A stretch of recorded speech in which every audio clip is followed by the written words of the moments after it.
साफ हो गया है और गिरिराज को स्थापित कर दिए भगवान और गैया चराने गए हैं। प्रतिदिन की बात है। कदम वृक्ष के नीचे जो है एक पैर के ऊपर दूसरा पैर रखा हुआ है। कदम के पेड़ के नीचे बैठे हुए हैं, एक पाम पे पाम रखा हुआ है और वंशी का निनाद करते हैं। क्लीन इस बीजक से वंशी बजा रहे हैं।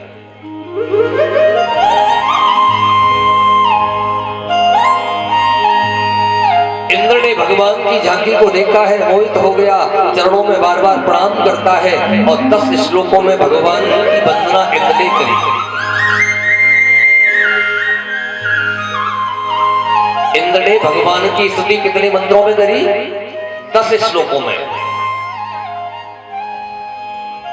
इंद्र कहता है प्रभु कि विशुद्ध सप्तम तव धाम शांतम तपोमयम ध्वस्तरजस्कमस्कम मायामयोऽयं गुण संप्रवाहो न विद्यते ते अग्रणानंद।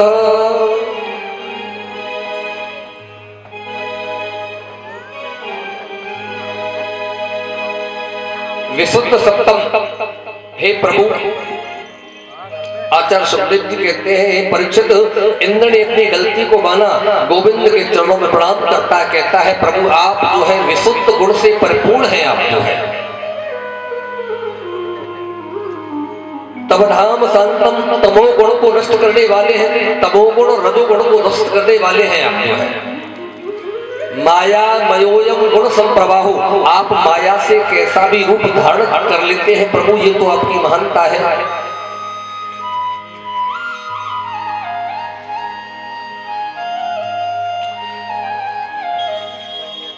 लेकिन आप स्वयं कृपा के सागर हैं प्रभु।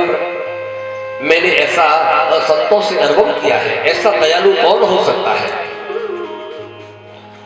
क्योंकि मेरे गुरुदेव ने बताया कि पिता गुरुस्तम जगतामधीशो दुर्त्य कालोपातदंड हिताय शिक्षा तनुभि सभी से मानम विद्धुंत जगदीश मानना। पिता गुरुस्तम जगतामधीशो, हे प्रभु आप जगत के पिता हैं, आप जगत के पिता हैं और चराचर के गुरु भी आप ही हैं।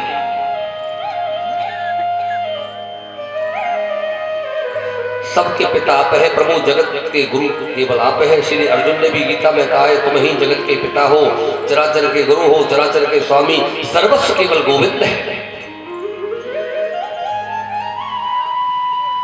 और प्रभु अगर मेरा अपराध क्षम्य हो, क्षमा करने योग्य तो आप क्षमा करें, अगर दंड नहीं हो तो दंड दें,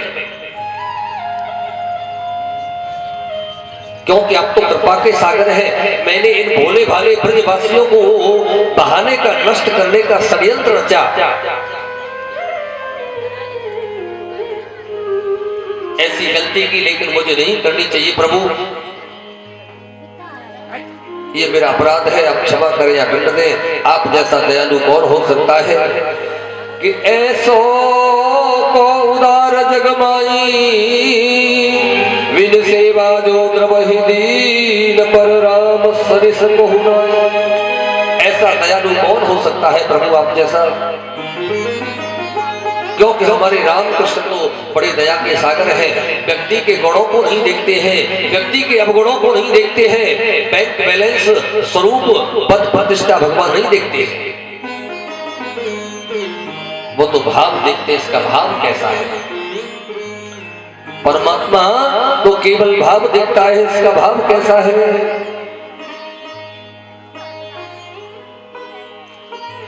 कि प्रबल प्रेम के पाले पड़कर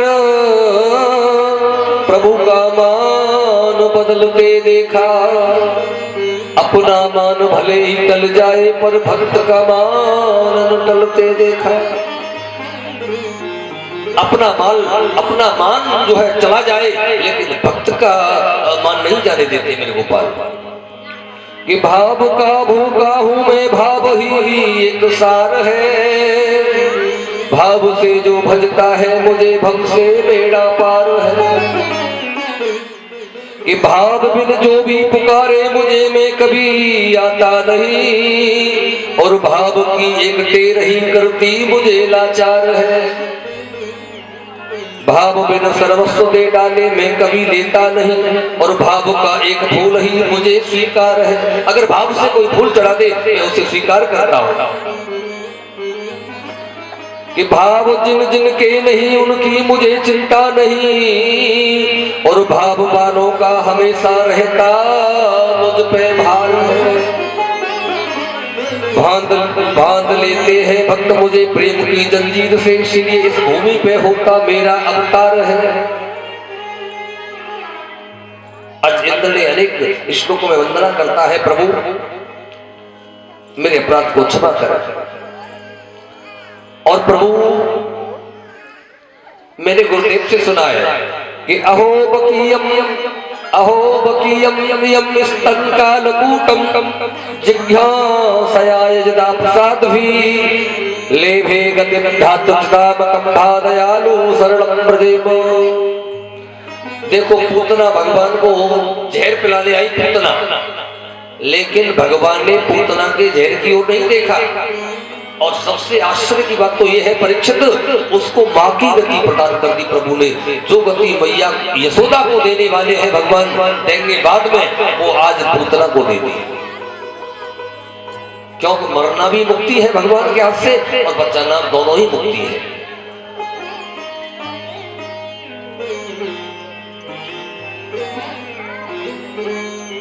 मेरा गोपाल कितना दयालु है, जाओ मैंने तुम्हें क्षमा कर दिया, मैंने ही तुम्हारे अभिमान को दूर करने के लिए ये गोवर्धन लीला मैंने की, गिरिराज लीला।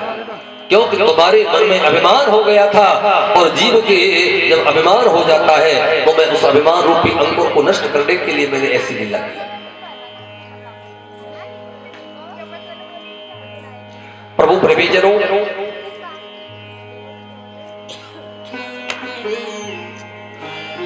जाओ स्वर्ग के प्रशासन को करो, जीवन में कभी अभिमान नहीं करना इंद्र। अब इंद्र कहता है प्रभु अब तो आपके दर्शन करके और मन की भावना बदल गई। अब तो ये मन करता है कि गोवर्धन की परिक्रमा लगाता रहूं या गोवर्धन में बैठ के संतों की कथा सुनता रहूं। अब स्वर्ग को भोगने की इच्छा नहीं है। भगवान बोले फिर आप गलती कर रहे हो इंद्र। जिस व्यक्ति को एसी के कमरे में डल्लप के गद्दे पे सोने की आदत है, पांडाल में कैसे सो जाएगा बताओ। जो सुख सुविधा स्वर्ग में है वो यहाँ कहां से आई है। आप जाओ, क्योंकि हम और तो बड़ी बड़ी वैराग्य की बातें करते हैं, लेकिन वैराग्य के मार्ग पर चलना भैया बड़ा कठिन है। लंबी चौड़ी बातें करने से कुछ नहीं होता है।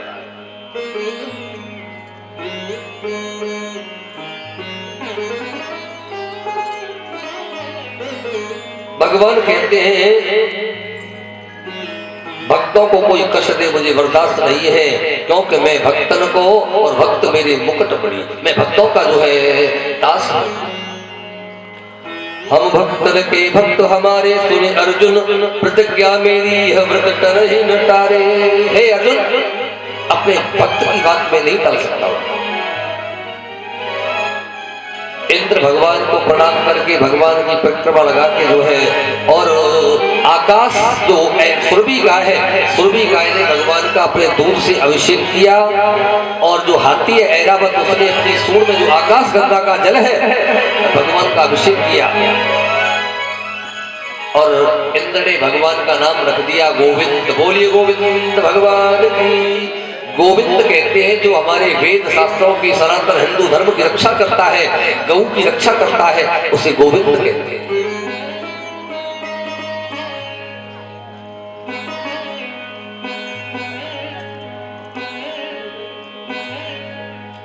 सुखदेव स्वामी कहते हैं राजन देखिए, गलती ब्रह्मा ने भी की थी और गलती इंद्र ने भी की है।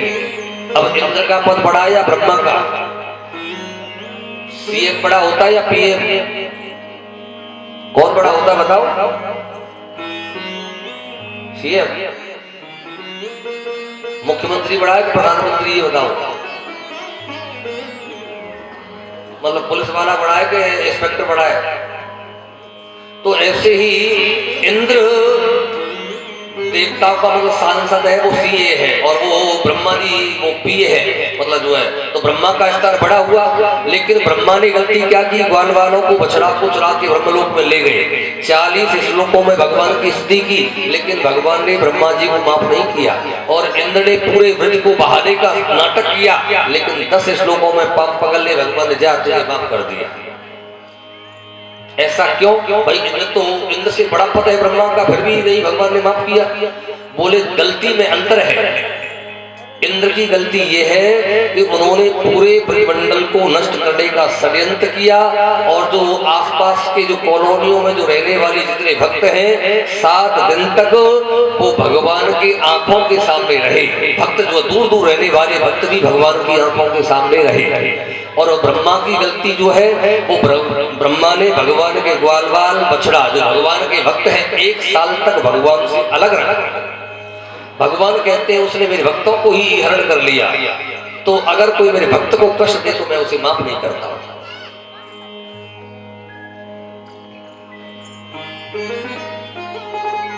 कि भक्त हमारे पग धरे वहां धरूं में हाथ, सदा संग लागत फिरूं और कबहू न छोड़ूं साथ।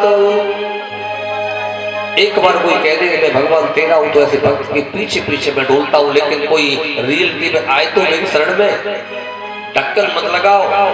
ढक्कन कहते हैं ऊपर से कुछ वो कैसे कहते हैं मुंह में राम और बगल में क्या ऐसी हो, मुंह में राम बगल में ऐसी हो तो भगवान प्यार से बोलो राधे राधे। तो भगवान कहते रियलिटी में दिखाओ, गड़बड़ मत करो भैया, जो भी है वो सब प्यार से बोलो राधे राधे। करंट में बोलो जय जय श्री राधे श्याम। इंद्र कहता है प्रभु अब तो मैं यही कथा सुनूंगा कि लग रही आस करूं ब्रजवास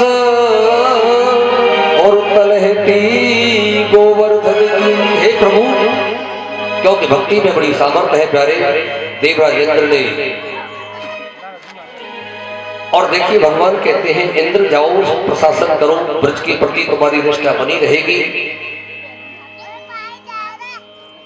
तुम स्वर्ग में रहोगे लेकिन तुम्हारे प्रति ब्रज की निष्ठा फिर भी बनी रहेगी। क्योंकि हम चाहे लंदन में रहें चाहे कहीं रहें, लेकिन प्रभु के प्रति आस्था हमारी होनी चाहिए।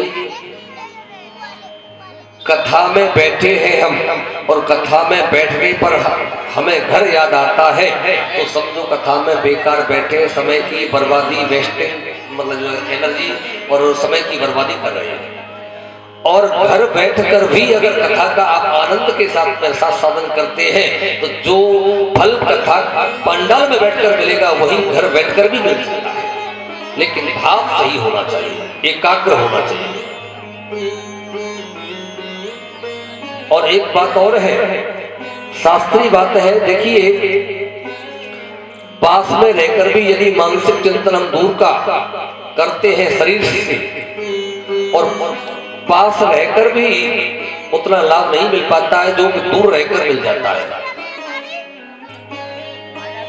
बांके बिहारी के मंदिर में बैठकर हमें बांके बिहारी नजर नहीं आए और सबने पत्थर की मूर्ति रखी है तो बेकार है, और पंडाल में बैठकर आकर हम उस परमात्मा को याद करते हैं कि आज बांके बिहारी ने कैसी कलर की पोशाक पहनी है, तो वास्तविक जो दर्शन मंदिर में मिलेगा वो यहीं से प्राप्त हो जाएगा। और ऐसा रामचंद्र मानस में भी लिखा है तुलसीदास जी ने, यह कलयुग का परम प्रताप, कलयुग का परम प्रताप, मानस पुण्य होए नहीं पाप, मानस पुण्य होए नहीं पाप। श्री राम जय राम जय जय राम, श्री राम जय जय राम। यह कलयुग का परम प्रतापा और मानस पुण्य हो ही नहीं पापा।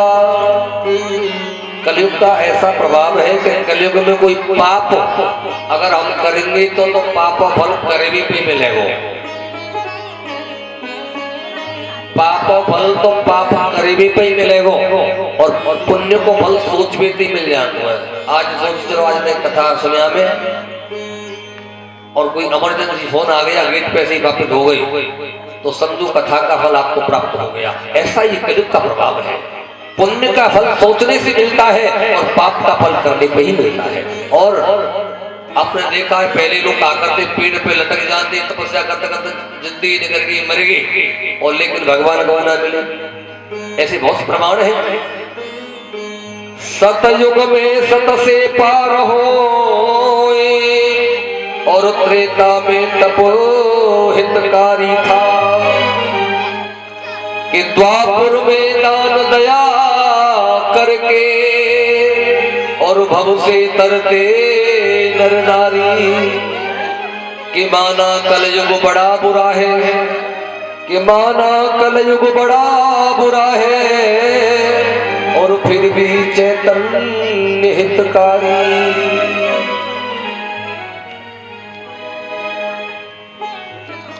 बोली भक्त वत्सल भगवान की जय। जय श्री राधे श्याम।